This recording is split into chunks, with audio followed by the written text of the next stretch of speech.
Hello, everybody, and welcome to Vegan Business Talk. I'm your host, Katrina Fox.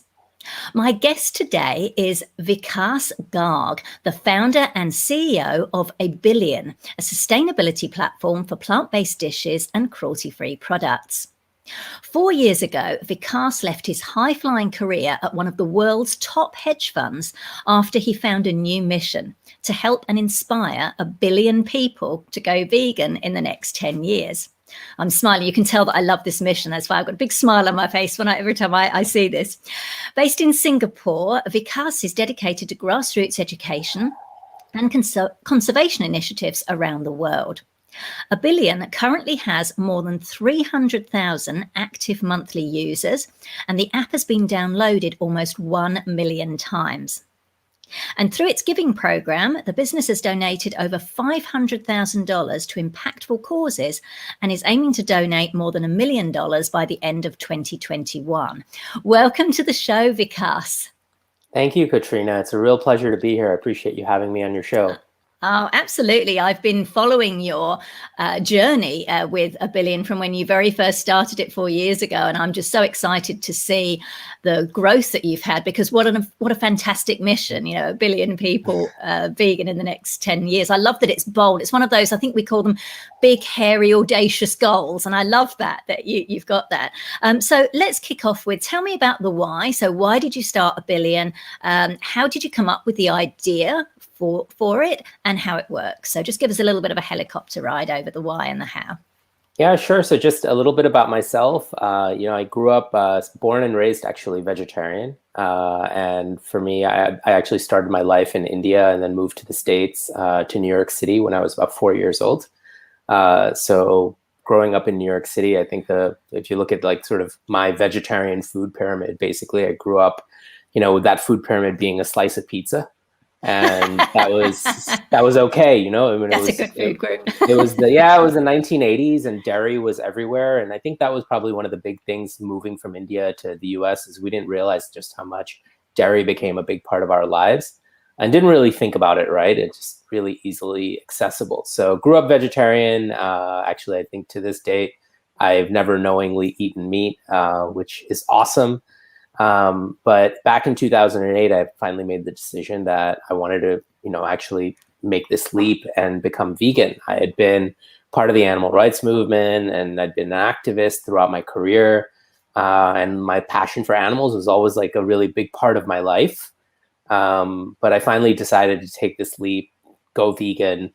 And that really changed my perspective. I went from sort of having figured it out, like, okay, here I can go pretty much anywhere in the world and find something vegetarian. I could always go to an Italian restaurant and get some pasta, get some pizza, to being very, very limited. It felt very limiting in the beginning. And, often I was traveling around the world a lot during this time, and, in the years leading up to creating abillion. And what I found is when I'd go to Japan, or I'd go to London, or I'd go anywhere in the States, it's so funny that like everybody would take me to an Indian restaurant, or, send me to a place to get a falafel. And I just felt like there was something better, that if I could help remove this friction for myself, food would be really enjoyable. And that this decision that I made, which was this extremely inspiring decision for my life, shouldn't feel like a compromise or a sacrifice. I always wanted it to feel like simply the best way to live. So finally in 2017, I was here already in Singapore. I had been here for a couple of years. And I felt like, wow, let's create that. Let's create a platform to really remove some of that friction and take the idea of being vegan or being plant-based and take it from feeling like a sacrifice or compromise or something where it feels very daunting in terms of knowing where to go, how to find things. And let's change that. Let's create access. Let's work with businesses around the world, and let's use technology as a lever for this kind of transformation in a very, very, very big way. That's wonderful. So tell us how it works, because there are a lot of apps, there's Happy Cow and, some other apps that kind of list restaurants and everything and do that. But abillion is really quite unique. You've got a kind of a giving aspect to it. So tell us what it is and how it works. Sure. So I mean, first and foremost, abillion is an app that you can download. You can go to the Apple App Store. If you have an Android, you can go to Google Play and hit the download button. From there, what it is it's a very powerful search engine, and there's a map, and basically it's a user-generated content platform. So we don't actually create any of the content that goes on abillion. That's actually driven and created by the community of people around the world that have signed up and who have posted content. So it feels a little bit like the same user experience that you find on other social media platforms. It's very visual. It's, you would think that it's a restaurant review platform because we help people find food, let's say at restaurants, but it's a lot more than that. It's actually not even a restaurant review platform, but when we're talking about food at restaurant, it's all about the dishes. We know, both of us being vegan, when you go to a restaurant, you're often pretty lucky if there's one vegan option there for you. So we said, hey, the rest of the menu doesn't really matter so much. Let's focus in on those options, the one option, two options, and put those all on a map anywhere in the world. So now we've gotten people around the world to contribute those sort of vegan dish options, take photos of them, talk about them, rate them in more than 150 countries. So that's been really exciting. We have more than 52,000 restaurants on our platform. The other side of this is all of the other things that you do and buy in your day-to-day lives that need Hang to on, be a lot more Vikas, before you go on about that, but with the reviews, there's also the giving side. So every time someone leaves a review, like you take a photo of the menu, you leave your review, you then donate $1 either to the person or to one of the causes that are listed. Is that right? Because that's what's really special about it. Yeah, that is really special. And it was, for me, it was a way to take us city folk and help sort of show what the impact of this small little choice. Like, you're going to go out to lunch today and you're going to go and eat something. If you make it vegan, right, it may not be so clear to you what that impact is in the world, right? And so we've partnered up with almost 80 of the world's, whether they're leading sort of nonprofits like Sea Shepherd, big conservation groups that are educating children or feeding hungry children in places like Africa, to water conservation groups, to very local sort of grassroots farm animal sanctuaries in the Midwest. And we've partnered with all of these groups around the world. There's about 80 of them. And what we'll do is we'll actually take our money, our company's money, and we'll put it to work. So it's that simple. If you want to help animals, you want to save animal lives, you want to help, drive rescue and rehabilitation work, and you want to help activists around the world, or you want to actually even just feed children, all it takes is you choose vegan.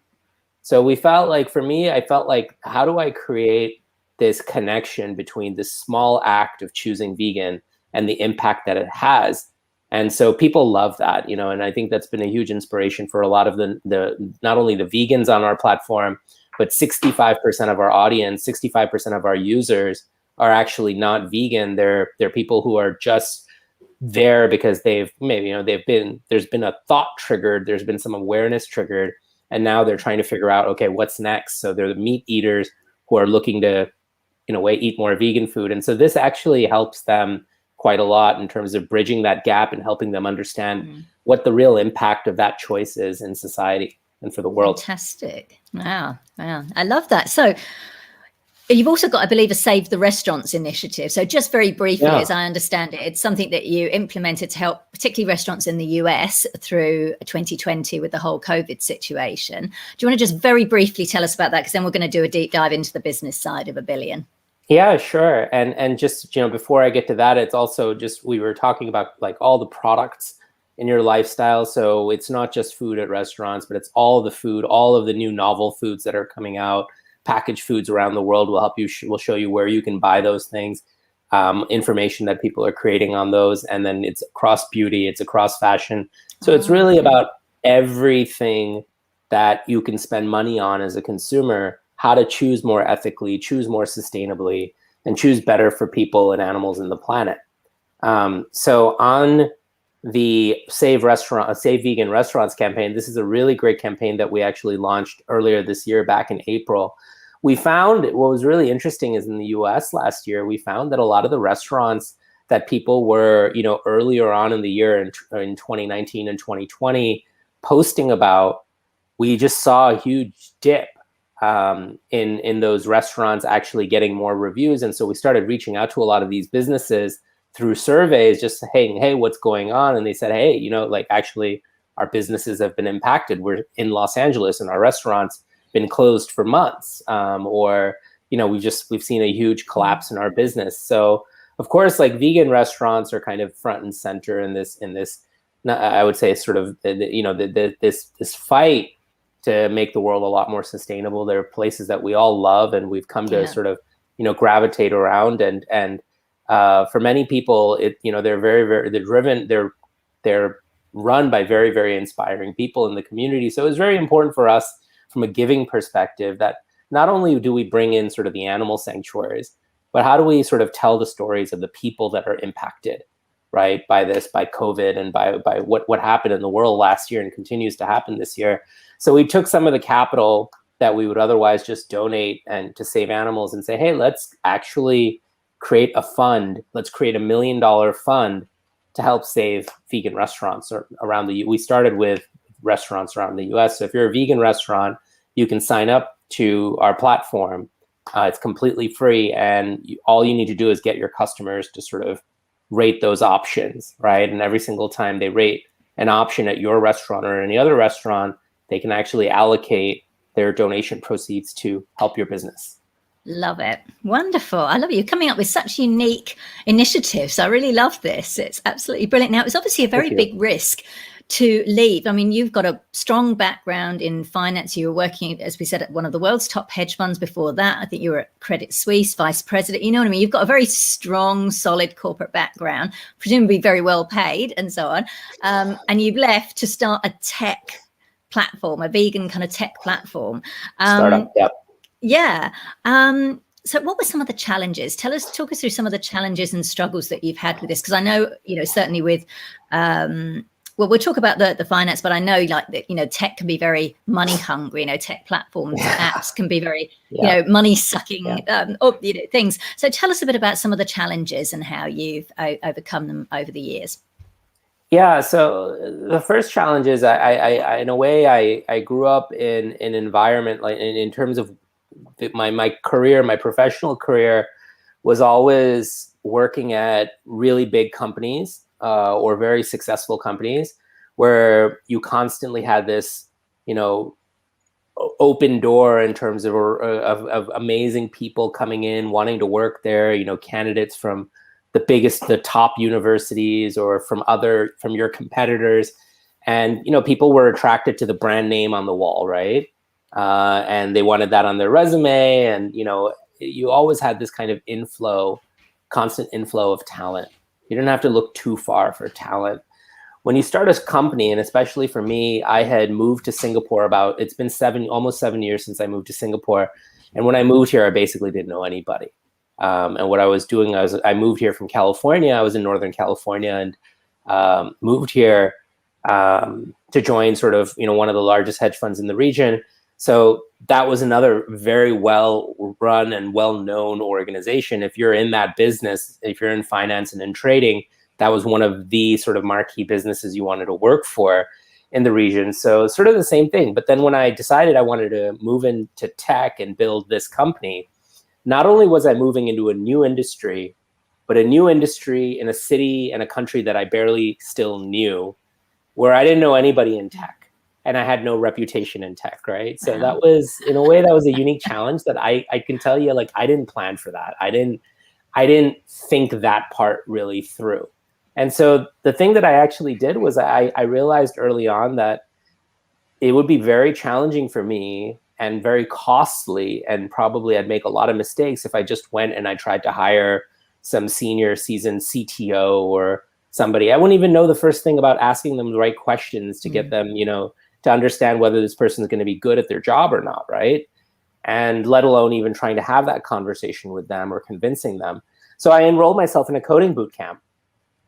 And for I went from literally, I went from being very, very good in an industry that I knew for almost 20 years, that I've been working in since I was a teenager, to literally sitting in a room full of people who were trying to crack their way into programming as entry-level programmers, at companies. I was in a room full of 25 people. I was the oldest person in the room.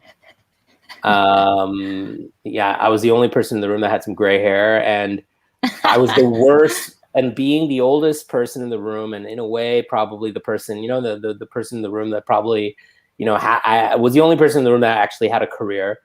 Everybody else was in their early or mid 20s, and I was the worst programmer in the class. Right, the teacher hated me. They just thought I was a moron. Right, and so, but for me, I took the course. I didn't take the course so I could become a programmer and, build this myself. I did it because I felt if I spent 3 months in the room with people, I could get a good sense of how this works, at least the foundation.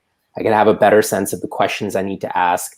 I could have a better sense of how do I work and build relationships with people who are doing this kind of work. And if I'm lucky, I might be able to, snag the top 1 or 2 programmers in the course, which is exactly what happened. So 2 people, I'd say the 2 of the 3 or 4 best engineers, aspiring engineers in the program actually joined me after we ended. And so that was my way to kind of enter and figure it out and build something with my own, the little bit of capital that I said I was going to carve out for this project back then, that, I was going to work with this small sort of team and build from there. And I think it's really challenging in the beginning. Nobody knows who you are. Your friends kind of laugh at you. People in the industry are like, what are you doing? Right? This doesn't make any sense. You start to realize that oops, I didn't realize that I had an immigration pass, that I'm not just allowed to stay in this country and kind of hang out and do whatever I want, but I need to sort that part out. Right. And so there's just a lot of little things like that you don't, at least in my case, I didn't really think about. Financing, of course. And in the beginning, your product really sucks in a way. It takes time to build a great product, to get people on board, to build something that then where people actually keep coming back. And one of the biggest challenges about launching a user-generated content platform is when you're new, you don't offer any utility to people. You don't offer any entertainment value or social connections or even the content is not there, right? Somebody logs in and you're saying, hey, come join this new platform to help you find vegan food. And then you go on there and you're in Minnesota and there's no options. You're like, this is weird. I thought this thing was supposed to help me find vegan food. I know there's vegan food in Minnesota. This thing sucks. So that just, working through that. And all of those were big challenges. Hiring a team, I'd say probably one of the biggest ones. How did you work through that with the user?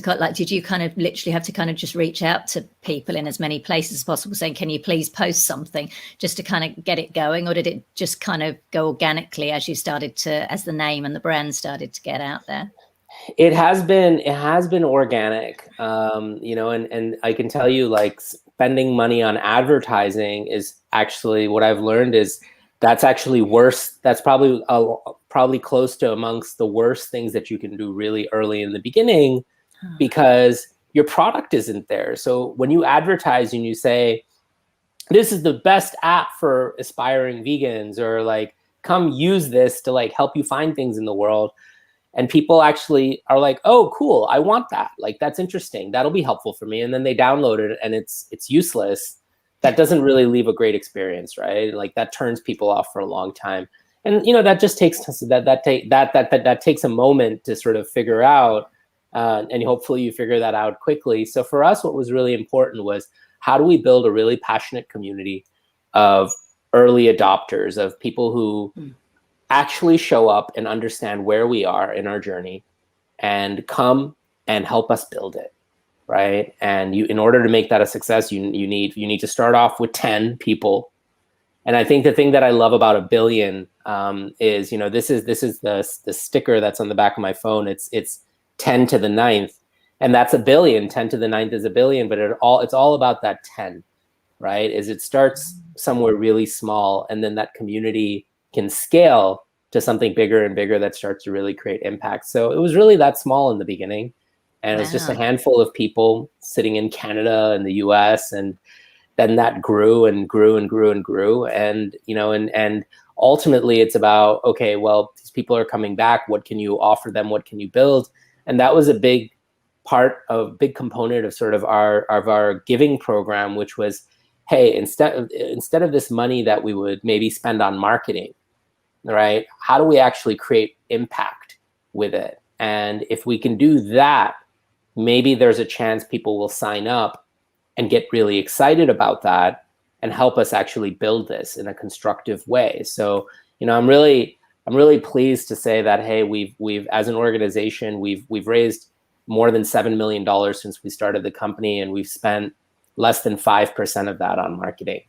So, wow, so that leads me nicely into my question about funding. So I think initially you mentioned you put some initial capital in yourself, and then you branched out, and you've got the seed funding. I believe we were talking before, you're about to do some Series A funding. So how have you gone about getting investors to fund a social impact business, particularly because, like you just said, instead of using the money on marketing, we're actually going to give it to these causes.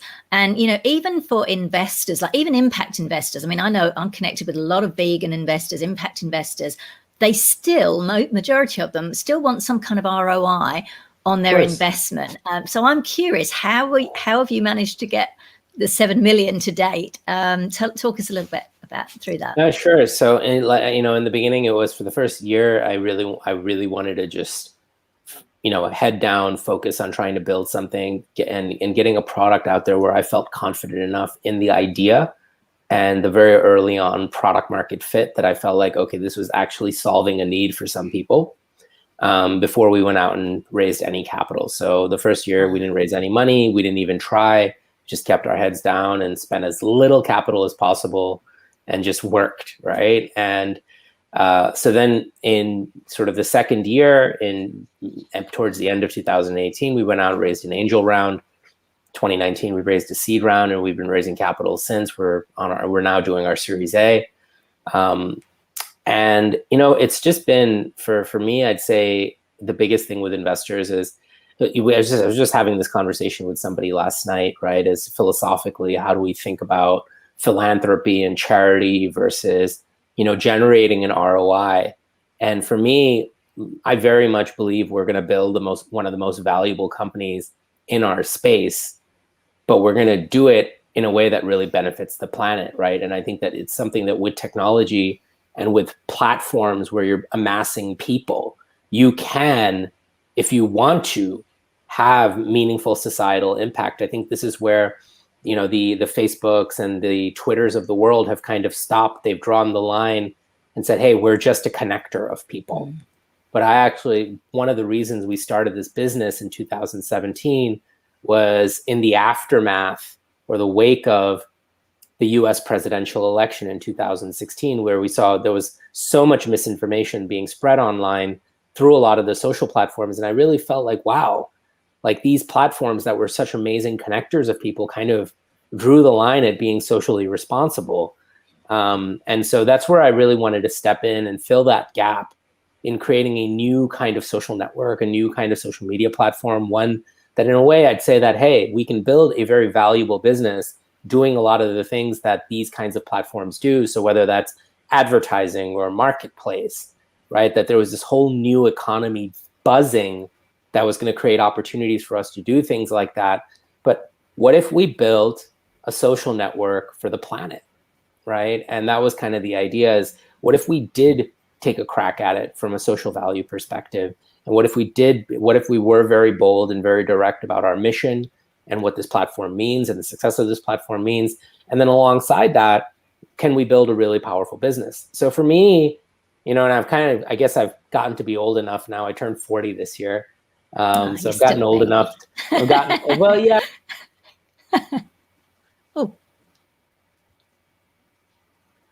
Oh gosh, I think we just lost Vikas. Got a little technical hitch. Vikas here he is. Here he comes. Hi, we lost you for a minute. I'm so sorry. I'm not so sure what happened, but it just lapsed.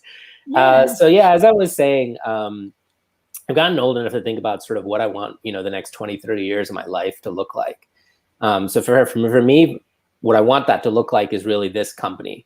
and building this company, not just for myself and our team, but for the tens of thousands of people that want to become entrepreneurs in our space, right? The tens of thousands of people that will go on to start small businesses and have dreams of one day scaling those businesses into big businesses.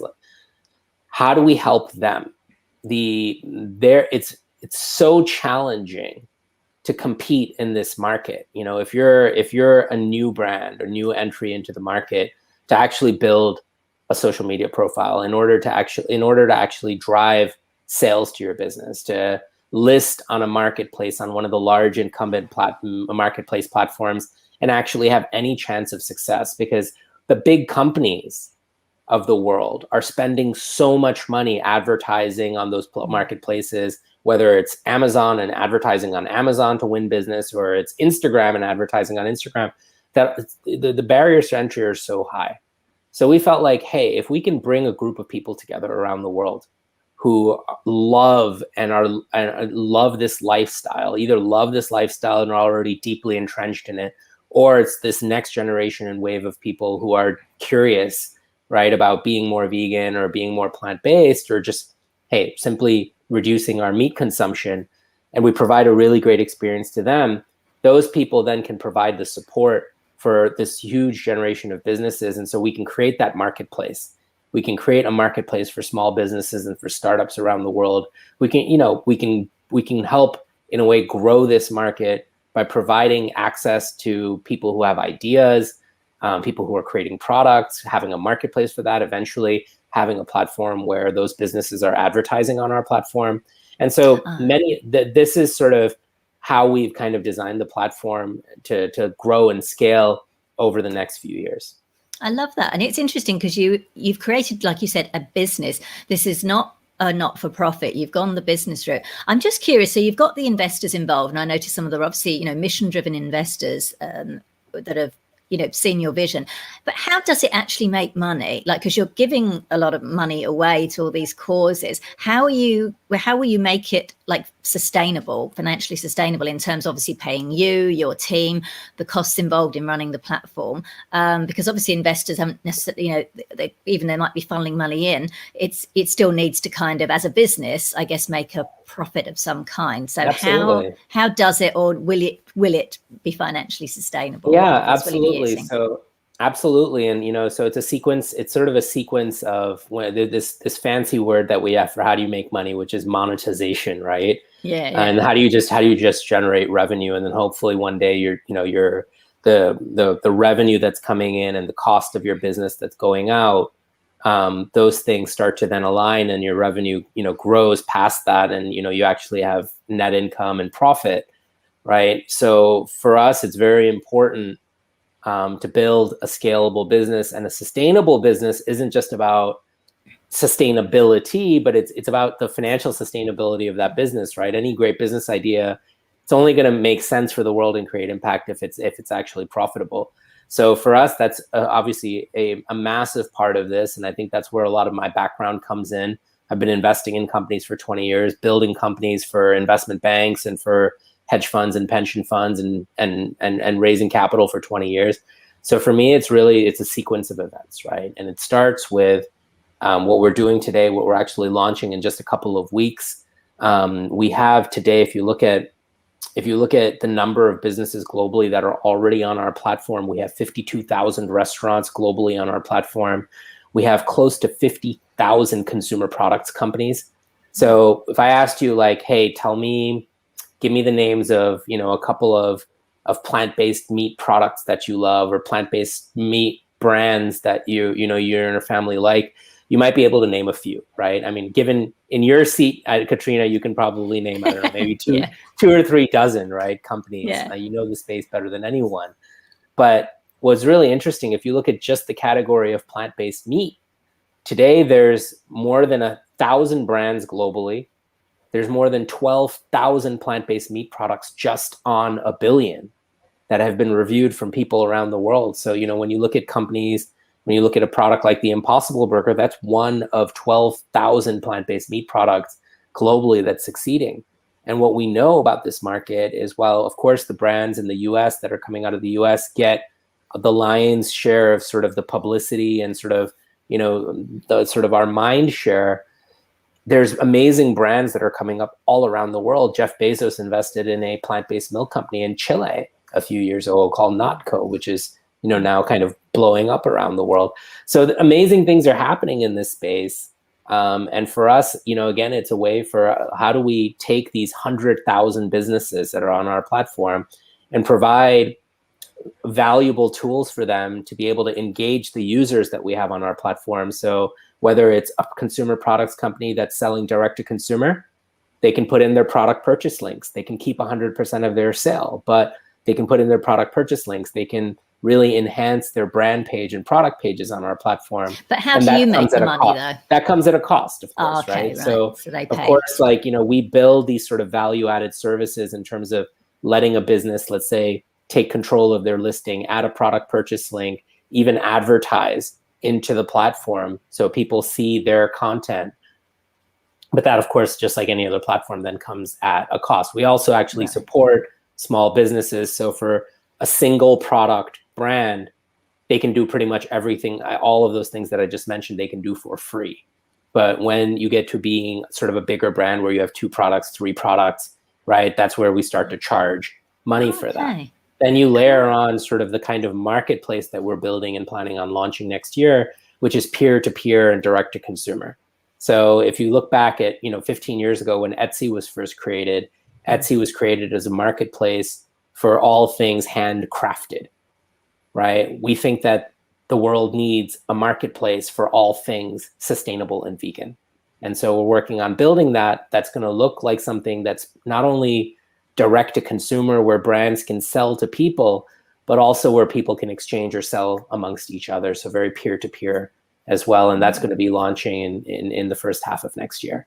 And so that's different to, say, a regular kind of online, like there's online vegan shopping platforms, but it's different.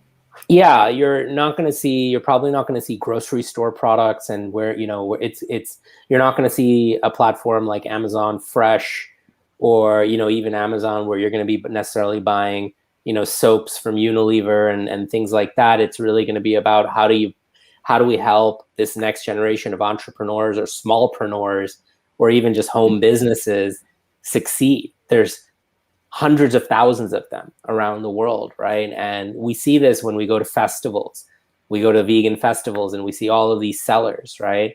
And it's this group of people, small business owners, that we think we can provide a really valuable service in terms of helping them plug into a global audience. Oh, gotcha. So you're more focused on them than, say, some of the bigger brands like Beyond and Impossible. Cool. Correct. Okay. Yeah. I love that. Well, I think a lot of our viewers and listeners are going to be quite excited about this. So obviously, get in touch with Vikas about that. So we touched a little bit on the marketing. Can you talk to us a little bit about, because I know you mentioned, and that was such a good tip, by the way, about not advertising, like not necessarily doing paid advertising right at the beginning before you've even got your product created. But once you had, you've been spending all this time, working on it, what would you say have been the key marketing strategies? Because, it's almost like sometimes everybody's got an app kind of thing. And like you say, particularly if you are not known in that space, it's like, oh, somebody else with an app, you don't know whether it's going to be successful or not, blah, blah. So what would you say have been the marketing strategies that you've used and you currently use that have been most successful to promote Abillion? Yeah. So first of all, it's a matter of what user need, or, are we serving out there in the world, in the community? I think that I had a conversation with an investor recently, and, a very humbling statistic, at least in sort of our space, which is there's something like globally like 10,000 apps that have more than 1 million downloads, right? So people are downloading apps all the time. And you've probably got 50 on your phone right now that you still haven't really used very much. So, that can be in a way a vicious death spiral if you are just interested in getting people to download.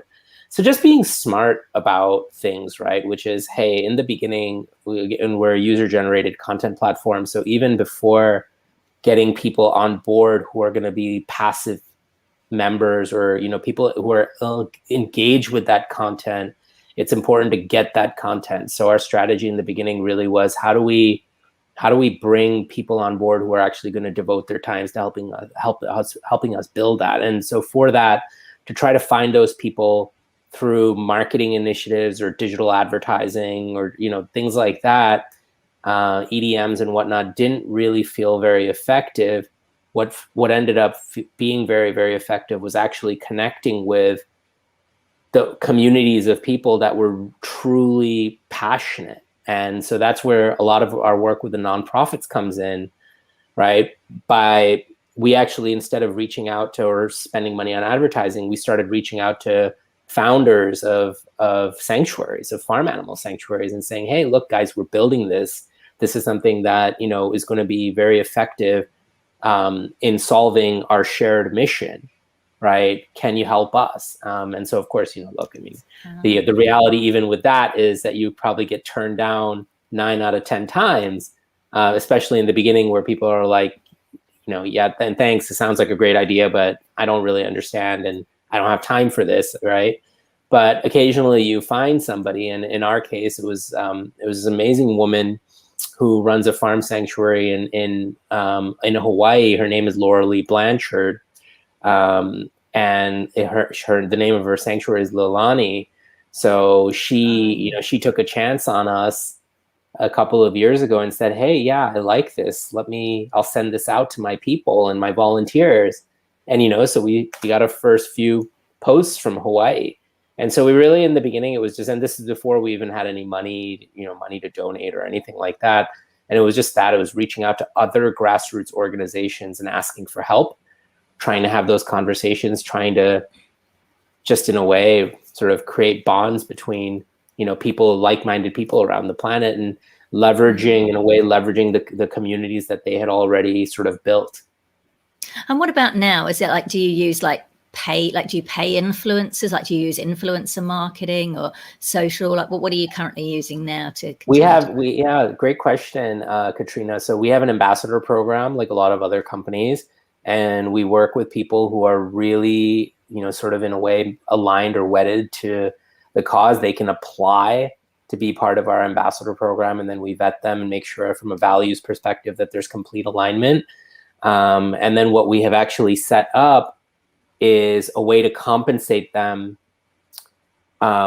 when they actually are able to get people on board who then generate those donations.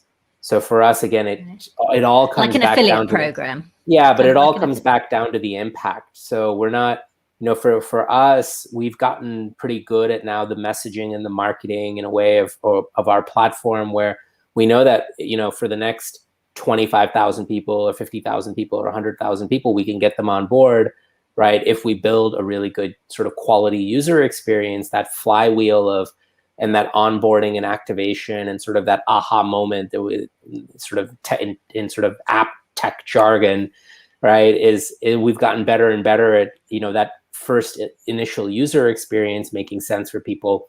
But we want to really, again, we want to be aligned in terms of, if we're, you know, where we're spending money, that we're getting the right kinds of people on board who are really going to help us kind of further this and build that. So yeah, we have an ambassador program. We do, of course, spend a little bit of money on advertising. Last year, we even did our first print ads in a few wellness magazines like Mantra in the US. And, you know, so we're experimenting, which is what we need to be doing at this stage. Absolutely. Just out of curiosity, how did that go, the print ads? It's hard to say, right? With our ads, exactly. It is hard with our ads. So I was curious because people generally opt for, it was interesting you said print, because people often will opt for online simply because you can measure the ROI a lot better. But it's interesting. Yeah. So, you know, it's you learn, right? It's very tempting to do things. And so, you know, it's tempting, and you might try it once or twice and then, you know, see, and you have to quickly pivot and try to understand, like, is this make sense for your business, or creating any sort of buzz online. The funny thing is, even with print, then you're like, okay, is this creating any buzz for us, or have we seen any you know, photos of our print ads floating around? Because our print ads were pretty interesting and fun, sort of provocative and fun, and kind of, you know, you do the math there. And, you know, there's a lot of things that we're doing now in terms of strategy that probably the reward and payoff will be much further down the line. And one of the ways that we've ultimately found that works really effectively is when brands start to get involved. So all of our content that lives in the app also lives on through our website, which means that when we get a certain number of, let's say, reviews or posts about a consumer products company, let's say it's Beyond Meat or Mayoko's or, any of the 100 or 200 other companies, in that space, in that category, once we start to get a certain number of reviews, we start to get, search engines like Google indexing our pages and ranking us. So if somebody's Googling vegan chocolate or, vegan ice cream, often our brand pages and our sort of, our content pages will now start indexing or showing up on page 1 of Google search. And so in a way, that's also a really great way for us to, in a way, have people discover us. If somebody's casually searching or even with intent searching, in a category or for a brand, they start to see information that a brand's customers have posted about them online on our platform. They see that through search engines online. And that's also a great way to just create that hook. So every month we have people visiting, and then on our website, and many of those people then end up going on to sign up for the app. Yeah, nice. I love it. So just to wrap up, Vikas, this has been brilliant. Obviously, you've got a lot of data that you've collected, with the amount of user-generated content, also on the restaurant side. So just to sum up, just briefly, what, according to your data, what are the key trends in terms of the plant-based foods market, both now and any predictions you'd like to throw out? Yeah, so look, the scale at which it's growing is just insane, right? So today we have 200,000 sustainable and vegan products across food, fashion, and beauty or wellness that users have talked about, that users have reviewed. 200,000 products across about 45,000 brands globally. So just that sheer number of brands is amazing. What we've seen is we've seen explosive growth in Spanish-speaking markets. So it's amazing to think that one of the first places in the world where back when that was a really big number for us, 25,000 members, but we hit the first city where we hit 25,000 users was Buenos Aires, Argentina, which is probably one of the meatiest places in the world. And it was a lot of meat eaters who are signing up there, who are looking to get plugged into this and consciously make that choice of, becoming, I don't know if they call themselves flexitarian yet, but trying to make that choice of reducing their meat consumption, and they're just starved for choice. They don't know where to go, right? Because they're so used to eating what they eat. So this growth is happening all around the world. It's happening in Spanish-speaking markets. Spain, Mexico, Argentina, Chile are some of our best performing markets globally. We see a lot of content creators signing up in those markets. So that's one, is that this industry and this trend is global. And you could really, in a way, set up a business anywhere in the world. The only place where we're really not, we're as a continent, we haven't really, it started to sort of explode, is Africa. But South Africa is also one of the markets globally where we've seen a lot of traction. And we've seen like sort of the equivalent of Trader Joe's or Whole Foods in South Africa, which is Woolworths. There's more than 1,000 vegan products at this one sort of Trader Joe's of South Africa. So even in a market like that, you're starting to see consumer products companies really take notice of this trend towards healthy eating and more sustainable lifestyle, and really started tackling that. And so we're very excited about the opportunity in Africa as well. I think with plant-based meat, it's very interesting. Like I mentioned, there's 12,000 products on our platform. And it's been amazing to see the growth in that industry around the world, the use cases, the kinds of products that are growing out in every single sort of category, whether that's chicken or that's fish, and obviously beef is a big one. The kind of versatility of these products. Cheese is another one. And I think that, going forward, the best plant-based cheeses, based on our data, might not even be coming out of the US, but they might be coming out of Spanish markets. That's what we're seeing. We're seeing the engagement on plant-based cheese and in markets like Mexico and Argentina just go through the roof. And that's a very, very exciting trend. And just overall, just this sort of rising trend of people who aren't ready to call themselves vegan. They're not ready to give up meat, but they're not also interested in calling themselves meat eaters anymore. Like it's not, they wouldn't dare be caught calling themselves omnivores or carnivores. So they're calling themselves flexitarian. And I don't know, I hope we as a society maybe come up with a better term than flexitarian. But that's all we've got right now. And so let's go with it. And it's been amazing, even in a country like Singapore, which historically, has a very heavy sort of meat tradition in its food. We have seen a massive spike in people on our platform identifying as flexitarian in just the last 2 years. And of course, restaurants are responding. So when we first started, one of the very interesting things that we do around impact is not just the giving, but it's also delivering that customer feedback back to businesses.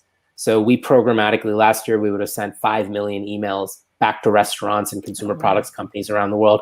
Every time a review is generated by a person, our objective is to get that review back in the hands of a business owner. And so what we do is we do a little bit of research up front. We figure out who that is.